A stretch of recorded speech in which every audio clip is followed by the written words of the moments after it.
Attention. Attention all project managers, team leaders, and anyone else who have been handed a new project and thought to themselves, what in the Jesus take the wheel? I mean, where do I begin? If you're tired of feeling overwhelmed, underprepared, and uncertain every time you're tasked with leading a new project, then you need to listen to today's episode. You mind if I share a story with you? Family, the reason why we're talking about today's episode is because of the fact of I got a call from one of my mentees, and he was explaining to me that, hey, ED, I got this new project. I'm super excited. And I was like, great. I was like, so where are you at in the process? And he was like, well, I got the intake form, and now I'm just trying to connect with the stakeholders. And but he said something weird happened. Like during the meeting, someone brought up like, oh, I want to make sure we got the scope intact because I don't want to have any scope creep. And see, family, when you love this thing that I hope that you fall in love with, that I fell in love with, called project management, there's certain moments that you just like you lose your cool. And this was one of those moments where I lost my cool. But I first, before I lost my cool, I said, well, what did you do? He said, well, we started right away hammering and ironing out the scope. And I was like, oh, that's not it. That that is not it. First of all, your scope cannot be solidified until you get into the planning area. You were in the initiating area, or I should say process, or I should say like however you want to sum it up. But you were in initiating. You were not in planning. You were trying to connect with the stakeholders. I started doing almost like a in color purple, if, for those who've seen that, the original version, you know what I mean by that. But I digress. No, seriously though, family, I get irritated with this because you have people that think they're project managers or project coordinators trying to tell the actual project manager or coordinator how to lead a particular project, and they'll say something like that I used to wonder, do they do it to irritate me or to irritate the person that is leading that project? Because it works. I'm just going to tell you it works. But after talking to my mentee, I was like, listen, this is what I recommend you do. First of all, you go back and talk to everyone again and say, hey, let's call another meeting and say, hey, we are not at the point to be talking about actually solidifying or locking the scope in because we haven't got we I don't know if we have all the appropriate stakeholders in the room. And because we don't have all the appropriate stakeholders, we're talking about what the scope should be. Yes, we can look at the feasibility study. Yes, we can look at the business case that gives us that information. But right now, we're literally working off our project charter that we got, which authorizes the project. So authorizes the project manager. Excuse me. So today's episode is entitled. Oh, wait a minute. I forgot to introduce myself. I go by the name of ED. For all you smart and intelligent folks out there, that just simply means Ed. I have an 8-point framework, but we're scratching the eight. We just working today. And on those in those points, my goal, my mission, my job today is to unpack today's episode, which is entitled, what are the first things you should do when you receive a project? Again, what are the first things you do, excuse me, when you receive a project? Now, family, there's so many pieces here. I'm going to, if you guys want me to go into deeper detail, I will. What should I say?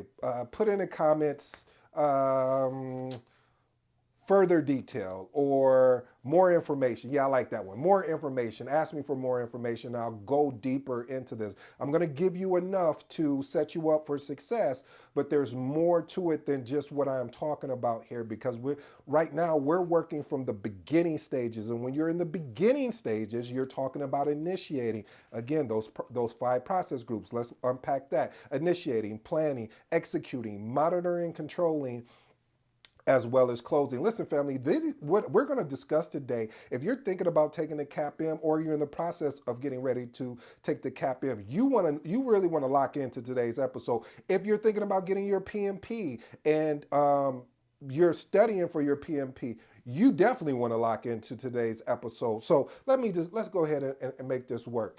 All right, point number 1, family.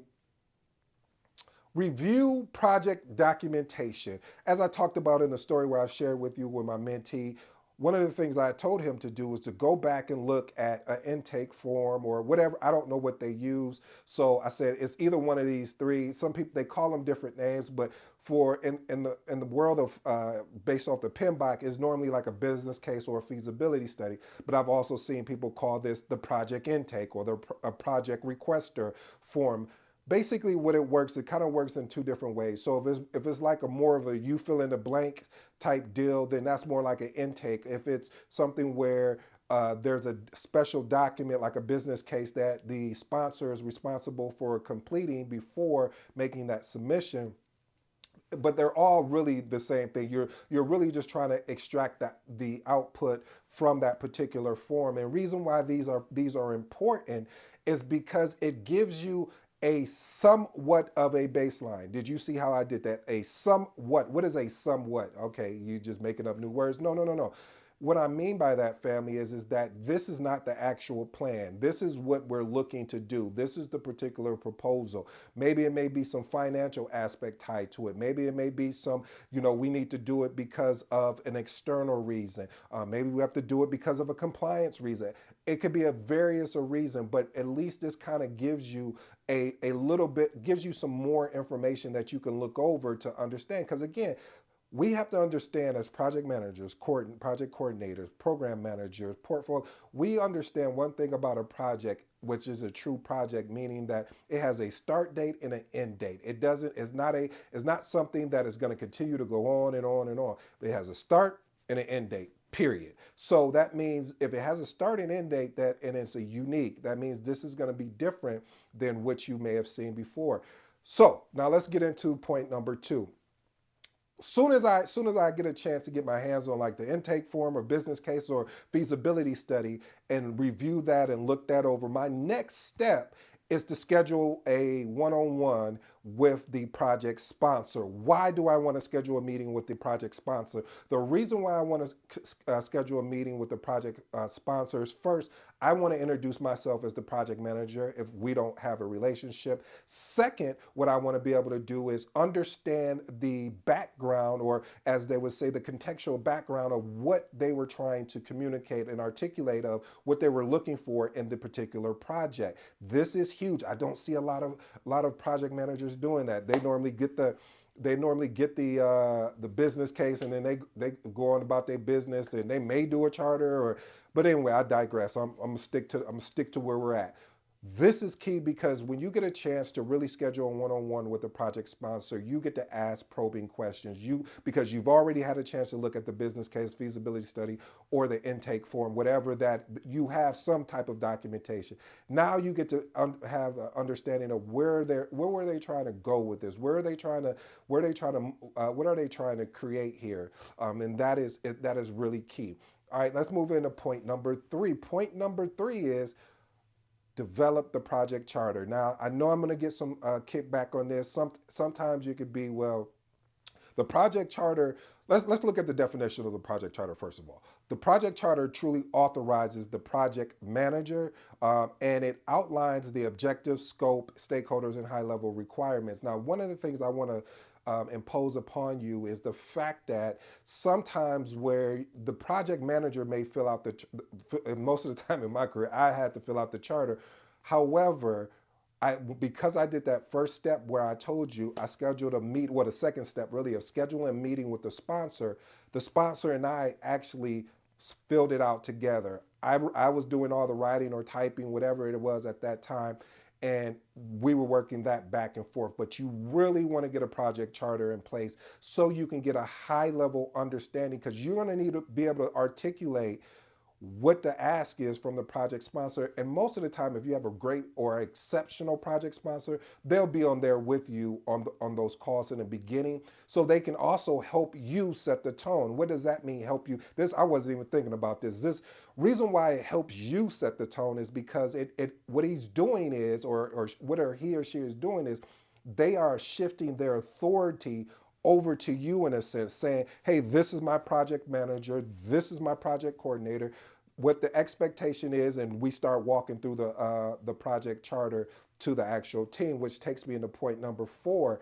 What you want to be able to do is identify the key stakeholders. Look where I'm at. If you go back and start at the beginning of this video. I hope you watch this about 10 times because this video right here is probably going to be one of the best so far of this year. I got many more in me, but this just when it's those videos that get you or these episodes that get you just fired up, this is just one of those fired up episodes. But everything that I am talking about right now is in the initiating phase. We have not stepped into planning. We have not even talked about the different subsidiary plans. We are still in initiating. I'm talking about the charter. I'm talking about the identifying key stakeholders, the two outputs. So from an initiating, you're getting the project charter. From in identifying stakeholders, we're getting what is called a stakeholder register. So it's important to figure out and determine who are the key stakeholders, including, of course, your sponsor, your clients, your end user, basically any individuals or groups who have here is the key foundational principle that I'm going to share with you, a key vested interest in the actual project outcome. If you can remember that, that is going to really set you up for success. Let's move on to point number 5. Point number 5 is really about identify and engaging subject matter expert. Well, you're saying, well, Ed, you just talked about stakeholders. So what's the difference between this? Again, remember what I told you what the foundation of identifying stakeholders was. The key foundation is being able to find out their vested means, hey, as my mentor said, you got to have skin in the game. I got skin in the game on it. Like, I literally know this is, if this project work is going to make my work life better, or is going to make the whatever the thing is better. So I have a vested interest in the actual how this works out as far as a project. So again, when you identify, engage the subject matter expert, the whole goal here of scheduling a meeting to identify these are the people who are, I call them, they're your go-to. Those are the people that know whether it's technical, whether it's business, non-technical, whether it's understanding the vendors. It could be a slew of things, but the whole purpose is they're there to give you guidance and support throughout the whole project. Let's move on to point number 6. I normally didn't think about this, and the reason why I didn't think about this a lot of times is because before I was receiving so basically what you would do normally is when you get ready to get your resources, some of them will kind of already be assigned to you, and then you have to go out and get the rest of them based off of the various meetings you're having to identify who needs to be here and who doesn't. So point number 6 is assessing available resources, and this is why I say it's been different, because I've noticed, and I always said, if PMI, if you ever watch or listen to one of my episodes, I ask you to add on to the iron triangle, which is scope, cost, schedule, and quality. Put resources there, because resources is that piece that is really becoming more prevalent in more projects that I've been leading. And you could have a lot of constraints because people may be pulled away, not because it's not enough resources, but because of the resource constraint of the priorities in place. So there could be priorities that it has them shifting, because you remember, when you're forming a team, most of these people have other things that's going on besides your project. So so I put this in here because I started doing it myself, which is evaluating the resource availability, and this as well as, and I should say, when I say resources, I'm just not talking about people. I'm talking about equipment. I'm verifying the budget. I'm any necessary asset that is actually required. Let's move on to point number 7. Review and refine project scope. Message. Remember we were talking about earlier, we were talking about the scope creep that my mentee had shared with me, that one of the stakeholders said during the meeting. This is where we're talking about the review and refine of project scope. This is where you start locking in, meaning reviewing the project scope in detail and working with stakeholders to refine and clarify any ambiguity or any unclear requirements. Here's an actionable step. What I would recommend is schedule a scope review meeting with key stakeholders and subject matter experts to review and validate the scope and document any changes or clarifications in the scope statement. How many times have you ever, well, and some may have it, I received a project, and by the time I start working with the subject matter experts and the key stakeholders, the scope that may have been presented, we dug deeper in there and said, hey, that scope is cool, but we need firmer details. We need to really invest more time. Because, see, family, when you invest more time in understanding what the scope is, the project has a better chance of having actual success. So, with that being said, as well, as you're working through that, now we're in the planning section. In the planning section, this is when we start putting our project management plan together. And a project management plan, again, is not a project schedule. If someone ever says, hey, you got your project management plan together, and you say, is it part of you? Are you talking about the subsidiary plans, or what are you speaking of? And they may tell you, oh, I'm talking about your schedule. Oh, you mean my project schedule? That is totally different from the project management plan. The project management plan consists of other plans here, and I'm gonna run them down for you. You got, let me see if I can, let's see how good I am with this today. We got scope. You got your scope management plan, your schedule, your cost. These and quality. How I remember those are part of the triple constraints, or what they call the iron triangle. So these are the ones that's easy for me to remember. Now you got the resource management plan, your communication management plan, risk management plan, which is key. That is key. Your procurement management plan, and of course your stakeholder engagement plan. These are the subsidiary plans to the project management plan, which are key. So now we're in planning. We want to start creating these artifacts as we're going along in the project. Now that I've had that, I've met with the stakeholders. I met with the SMEs. We basically had a deep dive into the scoping of things, and understanding, and we actually came out with a better scope that we're actually going to move forward with. We've already reviewed the charter. Now it's time to conduct a project kickoff meeting. So basically, as we know, project kickoff meeting here is basically to set the tone of what the expectation is going to be for the actual project. You could this now when the kickoff meeting, you can invite executives, leaders outside of. What I like to do as well is I like to invite um, my stakeholders' direct reports to the meeting. Why I do that is because I want to shed light on how much work that we're probably about to be up against, as well as to give them an opportunity to understand what we're doing as well, and set the tone to, again, introduce myself as the project manager. What you want to do, I'm going to give you an actionable step here when you're creating your project kickoff meeting. You want to be able to prepare an agenda for the actual kickoff meeting. You want to add some outcomes to the expected outcome of the meeting. You want to talk about in this meeting the project background, the objectives, the timeline, roles, as well as expectations. You want to talk about the scope. You want to talk about if there's any financial, if anything monetary. You want to talk about the budget.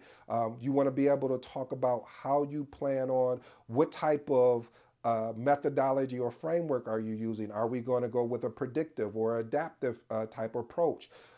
Again, a predictive family is waterfall. Adaptive, you're looking at more of a agile type of mindset, or basically leveraging like a scrum, or anything under that umbrella. And at the same time, while you're doing this, you want to encourage, you want to invite, you want to leave enough time to have open discussions and question. Why do you want to do this? You want to be able to do this so you can get other people excited about the actual project. Plus, it builds rapport. So that is definitely a good actionable step for you. Point number 9. This is where you want to start establishing. We had the kickoff meeting. We're establishing baselines. The three major baselines is scope, schedule, and cost. And reason why we want to do this is because we want to understand where we start at. Here's the easiest way to understand why you baseline. You baseline, and this is my remix version to simplify it. It's basically you baseline it because you're saying, hey, this is what we're going to do. And now when you have to make a change, now you create a whole new scope. You still go back and look and say, oh man, at the end, when the project ends, you say, man, this is where we started. This was the original scope, but this was the actual scope that we had to make a change on, is that actually worked for the project. So you definitely want to go ahead and baseline your schedule, baseline your costs, baseline your scope, because when you do that, again, you get a chance to see where you're at, where you was, excuse me, past tense, and where you're going.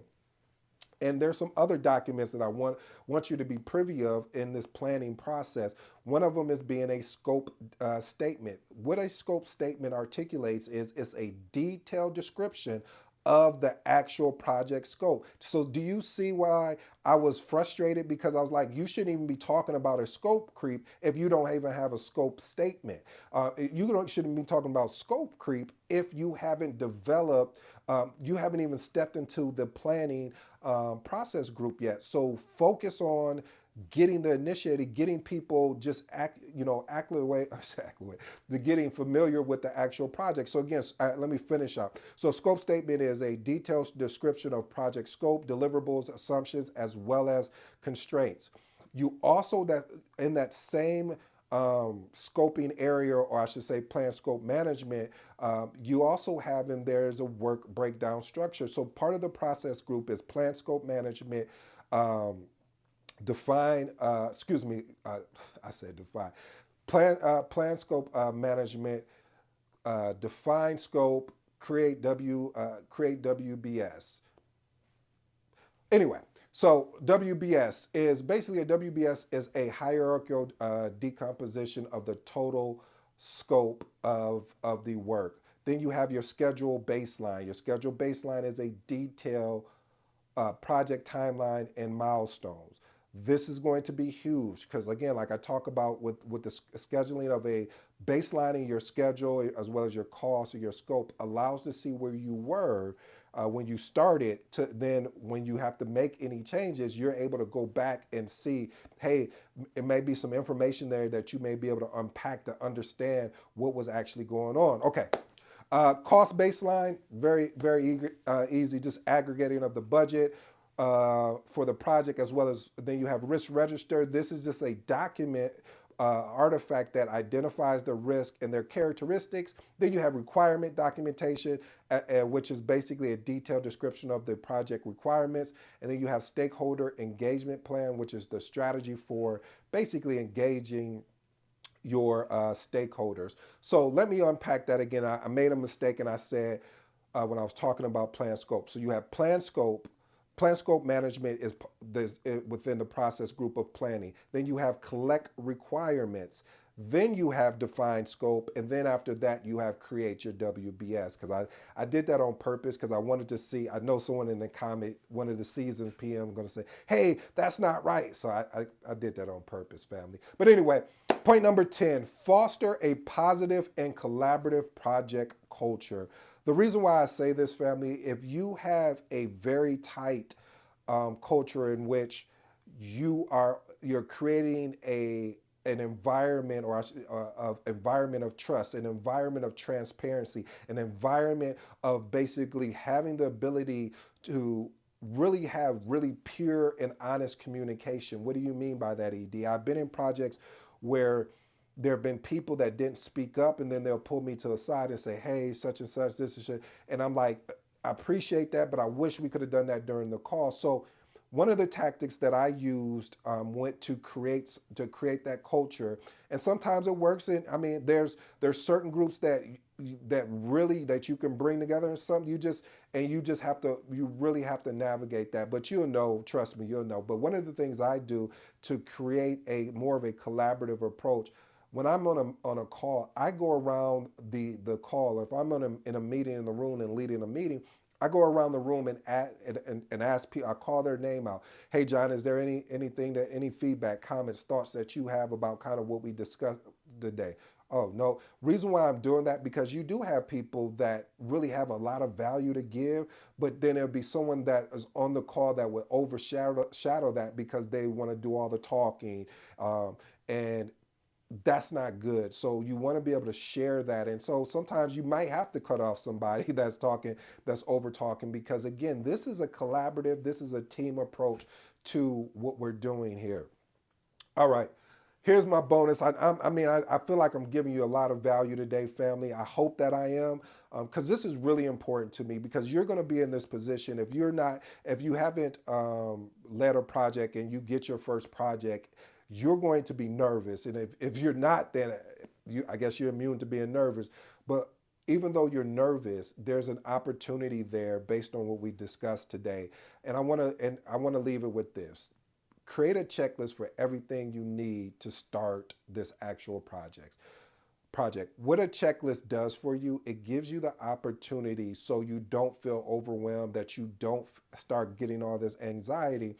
I used to have a checklist, um, but when I basically would lead a project. And also, I also thought at the beginning of the project, basically all through the project. And what I learned over time was the importance of having a checklist. And I also learned that when you have a PMO, sometimes they'll give you a checklist of saying, hey, these are all the things, the artifacts that you need to have done in the initiating. These are the meetings you should have had, and which is great. That can be useful, but the majority of the time you don't get that. And you sometimes you don't want that. You want to be able to create your own, put your own style. If you want to separate yourself from other project managers, you want to under promise but over deliver. You want to provide so much value to the end customer and your stakeholders that they appreciate you. Here are my three closing remarks, family. I know this was a long episode, but I don't apologize for wanting to make sure that you guys are the best, excuse me, to be exceptional in this thing that I love, that I hope you fall in love with, called project management. Point number one: schedule a one-on-one to clarify project objectives and success criteria with the sponsor. You want to be able to set this one-on-one with the sponsor as soon as you receive whether it's a business case, feasibility study, intake form, whatever document that lets you know uh, kind of what they're looking for to do with this project. You want to connect with the sponsor right away and just to be able to pick their brain and see what they're looking for. Number two, embrace a solution focused approach, or I should say, really create a create a mindset in which you'll be able to uh, combine and collaborate with other team members and to push through challenges that you may be up against. My last and final point: please develop a project charter. It's just a high level document. It can be as simple as a one pager. And the reason why I say do this is because, again, it helps you and other team members, stakeholders, to understand from a very high level what the expectation is. Family, I hope you enjoyed today's episode. Again, I know it was long, but I really think the value in this video, if you go back and listen to it a couple times, it would really help you out when you're first getting ready to lead a project. And I'm probably going to do something really special for you guys. If you really guys enjoy this, if I'm looking at and I'm seeing, oh yeah, people are engaged, I might put together a checklist that you could really use. And again, every project is of course differently, but there's certain things that you could say, well, yeah, this definitely has to happen. All right, family, I hope you enjoyed today's episode. I've been your boy ED. This has been another great episode. I really enjoyed myself today, and thank you for allowing me to do this, because I'm truly passionate about this thing that they call project management. Until next time, I'm out.